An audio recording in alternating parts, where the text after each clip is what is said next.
আসসালামু আলাইকুম রাহমাতুল্লাহ। সবাই কেমন আছেন? আশা করি সবাই ভালো আছেন। তো আপনাদের মাঝে আমি আবারও একটি গুরুত্বপূর্ণ দোয়া নিয়ে আসছি। ভিডিওটা কেউ স্কিপ করবেন না, সবাই শুরু থেকে শেষ পর্যন্ত দেখবেন। এবার দোয়াটি খুবই গুরুত্বপূর্ণ, সবাই মনোযোগ দিয়ে শুনবেন। যে ব্যক্তি এই দোয়া পাঠ করবে সে রাসূলুল্লাহ সাল্লাল্লাহু আলাইহি ওয়াসাল্লাম অর্থাৎ আমাদের নবীজিকে স্বপ্ন দেখার তৌফিক নসিব হবে। সুবহানাল্লাহ, কি সুন্দর একটি দোয়া। আমরা সকলেই চাই নবীজিকে স্বপ্ন দেখার, তাই সকলেই আমল করবেন। দোয়াটি হলো আল্লাহুম্মা সাল্লি আলা রূহি মুহাম্মাদিন ফিল আরওয়াহি ওয়া সাল্লি আলা জাসাদি মুহাম্মাদিন ফিল আজদাসি ওয়া সাল্লি আলা কবরি মুহাম্মাদিন ফিল কুবুরি। সবাই নিজে আমল করবেন এবং অন্যদেরকে শেয়ারের মাধ্যমে আমল করার সুযোগ করে দিবেন।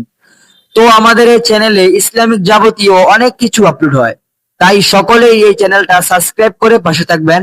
যারা সাবস্ক্রাইব করেছেন তাদেরকে অসংখ্য ধন্যবাদ। আসসালামু আলাইকুম।